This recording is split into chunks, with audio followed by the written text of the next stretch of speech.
চোখ দিয়ে পানি পড়ার মতো একটি ঘটনা, সময় থাকলে শুনে যাবেন। 3 দিন হলো হযরত মুহাম্মদ সাল্লাল্লাহু আলাইহি ওয়াসাল্লাম মদিনাতে নেই।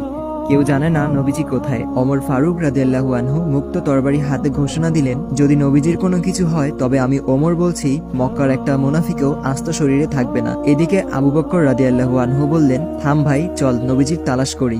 দুজনে মদিনা থেকে মক্কার উদ্দেশ্যে রওনা হলেন। মরুভূমি পেরিয়ে পাহাড়ের এলাকাতে আসলেন। একটু দূরে দেখলেন এক রাখাল দাঁড়িয়ে আছে। আবু বকর রাদিয়াল্লাহু আনহু ও ওমর ফারুক রাদিয়াল্লাহু আনহু রাখালকে জিজ্ঞেস করলেন, তুমি কি মুহাম্মদ সাল্লাল্লাহু আলাইহি ওয়াসাল্লামকে দেখেছো? রাখাল উত্তরে বলল, আমি মুহাম্মদ সাল্লাল্লাহু আলাইহি ওয়াসাল্লামকে চিনি না এবং আপনাদেরকেও চিনি না, তবে ওই পাহাড়ের উপরে একজন লোক ইয়া উম্মতি বলে কাঁদছেন। আবু বকর রাদিয়াল্লাহু আনহু ও ওমর ফারুক রাদিয়াল্লাহু আনহু বুঝতে বাকি ছিল না ওই লোক আর কেউ না, দয়াল নবীজি হযরত মুহাম্মদ সাল্লাল্লাহু আলাইহি ওয়াসাল্লাম। রাখাল আবার বলল, লোকটির সাথে সাথে আমার সব উট ভেড়াগুলো কাঁদতেছে আর খাওয়া বন্ধ করে দিছে, আপনারা ওনাকে নিয়ে যান, তা না হলে আমার সব উট ভেড়াগুলো কাঁদতে কাঁদতে মরে যাবে। আবু বকর রাদিয়াল্লাহু আনহু ও ওমর ফারুক রাদিয়াল্লাহু আনহু পাহাড়ে গিয়ে দেখলেন দয়াল নবীজি সেজদারত অবস্থায় ইয়া উম্মতি বলে কাঁদছেন। নবীজির কষ্টে আবু বকর রাদিয়াল্লাহু আনহু বললেন, ইয়া রাসূলুল্লাহ, আমি আবু বকর ইসলাম গ্রহণ করার পর থেকে যত আমল করেছি সব আপনার উম্মতকে দিয়ে দিলাম, আপনি দয়া করে মাথা উঠান। নবীজি মাথা উঠায় না। এবার ওমর ফারুক রাদিয়াল্লাহু আনহু বললেন, ইয়া রাসূলুল্লাহ, আমি ওমর যে আপনার মাথা নিতে গিয়ে নিজের মাথা দিয়ে দিয়েছি, সে আপনার উম্মতের জন্য সব আমল দিয়ে দিলাম। নবীজি মাথা উঠায় না। আবু বকর রাদিয়াল্লাহু আনহু বললেন,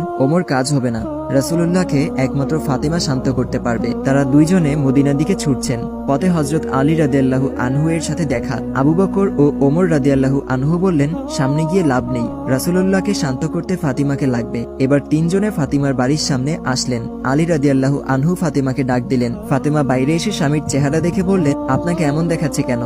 তবে কি মক্কার মুনাফিকরা আমার আব্বাজানকে মেরে ফেলেছে? হযরত আলী রাদিয়াল্লাহু আনহু বললেন, তুমি তাড়াতাড়ি চলো, নবীজি ইয়া উম্মতি বলে কাঁদছেন, মাথা উঠাচ্ছেন না। ফাতিমা দৌড়ে গেলেন।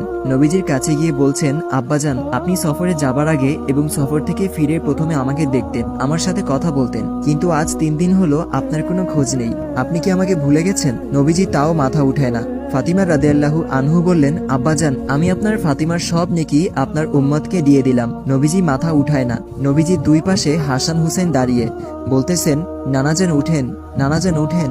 নবীজি মাথা উঠায় না। হঠাৎ ফাতিমা রাদিয়াল্লাহু আনহু বলে উঠলেন, আব্বাজান, আপনি উঠেন, আমি আপনার উম্মতের জন্য আমি হাসান হুসেনকে কুরবানি দিয়ে দিলাম। আল্লাহু আকবার, আল্লাহু আকবার, আল্লাহু আকবার। এবার নবীজি মাথা উঠালেন আর বললেন, ফাতেমা, তুমি কি দোয়া করলা? আমার আল্লাহ তোমার দোয়া কবুল করে ফেলেছেন। নবী রাসূল সাহাবীদের রক্ত ঝরানোর কারণেই সেই দিন আজ আপনার আমার কাছে আসতে পেরেছে। আসুন আল্লাহর হুকুম